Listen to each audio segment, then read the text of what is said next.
Thế là vi Giờ nó không đi lên được nữa rồi. Cố lên Tèo ơi.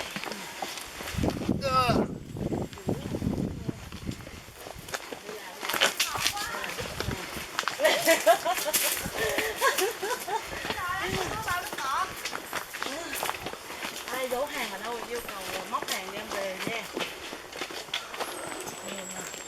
Nói chung là lên đây đã củ chi lúc này lại loại ngoài em. Hôm nay có vài lời muốn nói. Hôm nay anh em đi xuống chùa để cầu tình duyên.